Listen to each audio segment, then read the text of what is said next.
ഷെറീന ചേച്ചിയുടെ വീട്ടിൽ നിന്ന് വെക്കേറ്റ് ആവുകയാണ്, ഇറങ്ങാൻ പോവുകയാണ്. ഈ ഫാമിലിയെക്കുറിച്ച് എങ്ങനെ പറയണം എന്നറിയില്ല, അത്രയ്ക്ക് ബ്യൂട്ടിഫുൾ മെയിൻ ആണ്. ഇതാണ് ഷെറീന ചേച്ചി. ചായ കാപ്പിയൊക്കെ സെറ്റ് ചെയ്ത് ഞങ്ങളെ വിളിച്ചുണർത്തിയ ഷെറീനയാണ്. അത്രയ്ക്ക് സപ്പോർട്ടാണ്, പിന്നെ പറയണ്ടല്ലോ അല്ലേ. എന്തായാലും ഇവിടുന്ന് സ്റ്റാർട്ട് ചെയ്യാൻ പോവാണ്. ഫുള്ള് പാക്ഡ് ആണ്.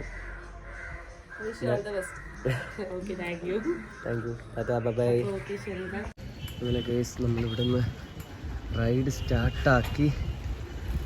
ഷെറീൻ ചേച്ചിയുടെ വീട്ടിൽ നിന്ന് കുറച്ച് ദൂരം വന്ന നാഷണൽ ഹൈവേ ആയി. നമ്മൾ ഓച്ചിറ വരെ നാഷണൽ ഹൈവേ പോയിട്ട് അവിടുന്ന് പിന്നെ അല്ലാതെ തീരദേശം കയറാനാണ് പ്ലാൻ. അപ്പോൾ ഷെറീന ചേച്ചി നമ്മളെ ഇവിടെ കൊണ്ടാക്കിയിട്ടുണ്ട്. അങ്ങനെ കേസ് നമ്മൾ ഓച്ചിറ അമ്പലത്തിൽ എത്തിയിരിക്കുകയാണ്. ഓച്ചിറ ശ്രീ പരബ്രഹ്മ ക്ഷേത്രം തോന്നുന്നു. അവിടെ എത്തിയിരിക്കുകയാണ്. എല്ലാം ഒരുപാട് വഴിയോര കച്ചവടക്കാരുണ്ട്. രാവിലെ വന്നപ്പോഴുള്ള കാഴ്ചയാണ്. വളരെ മനോഹരമായ ഒരു അമ്പലക്കുളം, നിറയെ അമ്പലമാണ്, നല്ല മജന്ത.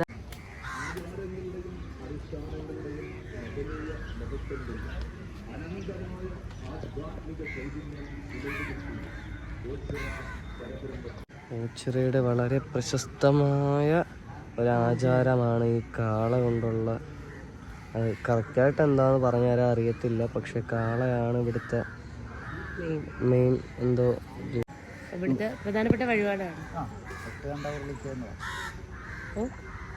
പ്രധാനപ്പെട്ട വഴിപാട് എട്ടുകണ്ട ഉരുളിക്ക് അന്നദാനം. വഴിപാടെല്ലാം പിന്നീടുള്ളത് യഥാർത്ഥമായിട്ട് എട്ടുകണ്ട ഉരുളിക്കാണ്.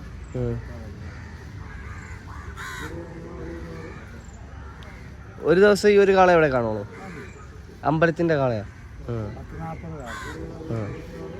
നമ്മള് ഓച്ചിറ അമ്പലത്തിൽ നിന്ന് ആഴിക്കലിലോട്ട് പോണ വഴിക്ക് നമ്മള് വളരെ നല്ലൊരു സംഭവം ശ്രദ്ധയിൽപ്പെട്ടിട്ടുണ്ട്. ഭക്ഷണ അലമാര. ഇത് എൻ്റെ ഓച്ചിറ സംസ്കാര വേദിയുടെ ഭക്ഷണ അലമാരയാണ്. അതായത് വിശപ്പ് രഹിത ഓച്ചിറ എന്നുള്ള ഒരു എയിമിൽ ചെയ്തിരിക്കുന്ന സംഭവമാണ്. ഇതിനകത്ത് എല്ലാവരുണ്ട്. നല്ലൊരു എല്ലാ സ്ഥലത്തും നമുക്ക് ഇംപ്ലിമെൻ്റ് ചെയ്യാൻ പറ്റുന്ന ഒരു ഐഡിയ ആണ്. ഒരുപാട് പേരെ സഹായിക്കാൻ പറ്റും നമുക്ക് ഇതുവഴി. നമ്മൾ അഴീക്കൽ ബീച്ച് എത്തുന്നതിന് മുന്നേ ഇവിടെയുമുണ്ട് പൊഴി മുറിയുന്ന ഒരു സംഭവം. ഇപ്പോൾ 2 വലിയ ബോട്ടുകൾ മീൻ പിടിക്കാനായിട്ട് പോവുക. ഇനി ഒരാഴ്ചയൊക്കെ എടുക്കുമായിരിക്കും പോയിട്ട് വരെ. മീൻ പിടിക്കാനായിട്ട് അങ്ങോട്ട് പോകുന്ന ദൃശ്യമാണ് കാണുന്നത്. നമ്മൾ കരുനാഗപ്പള്ളി ടു ആലപ്പുഴയിലേക്ക് പോയപ്പം ഒരു അതിഥിയെ കണ്ടതാണ്. അഴീക്കലിന് 2 കിലോമീറ്റർ അല്ലേ ഉള്ളു? അഴീക്കലിന് 2 കിലോമീറ്ററേ ഉള്ളു. ചേട്ടൻ്റെ സ്വന്തമാണോ അത്? എവിടുന്ന് കൊണ്ടുവന്നോ? രാജസ്ഥാൻ. എന്തോ പേരെന്തോ ഇതിൻ്റെ? രാജ. ഇത് മാത്രമേ ഉള്ളോ? കുതിര ഉണ്ടല്ലേ? ഇല്ല. സിനിമയാണോ? ക്ലൈമറ്റ് സെറ്റ് ആവും ചേട്ടാ. തണുപ്പ് സമയത്ത് മാത്രമേ ഉള്ളൂ ചെറിയ രീതി. തണുപ്പ് സമയത്ത്, മഴ സമയത്ത് അങ്ങനെ നമ്മളെ ഷെഡിക്ക്. തണുപ്പ് സമയത്ത് നമ്മൾ വലിയ ചാക്കുണ്ടല്ലോ, ചണച്ചാക്ക്, അത് കിട്ടി.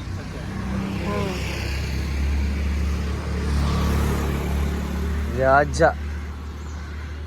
നമ്മുടെ പ്രതീക്ഷിക്കാത്ത അതിഥിയാണല്ലേ.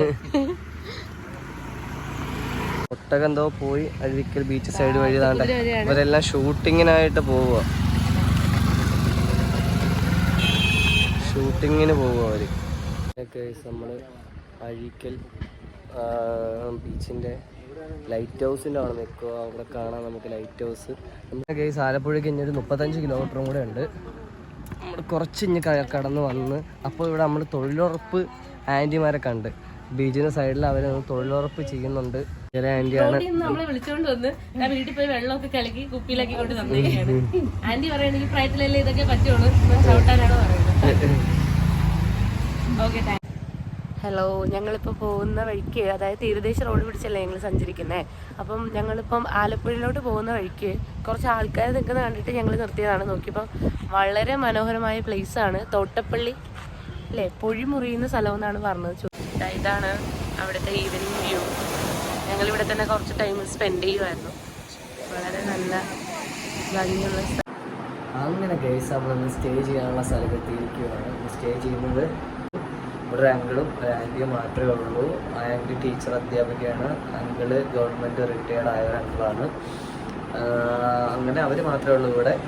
അല്ലേ നമ്മൾ നേരത്തെ പറഞ്ഞു തന്നെയാണ് വീണ്ടും പറയാനുള്ളത്. ട്രാവൽ ചെയ്യുമ്പോഴാണ് നമ്മൾ മനുഷ്യനെ പറ്റി നമുക്ക് മനസ്സിലാവുന്നത്, ഇത്ര നല്ല മനുഷ്യരുണ്ടോ എന്നുള്ളത്. ഇപ്പോൾ കുറച്ച് വീഡിയോസിൻ്റെ പരിപാടി കഴിഞ്ഞ് വാങ്ങാൻ പോവുകയാണ്. അതെ, ഓക്കെ, ബൈ.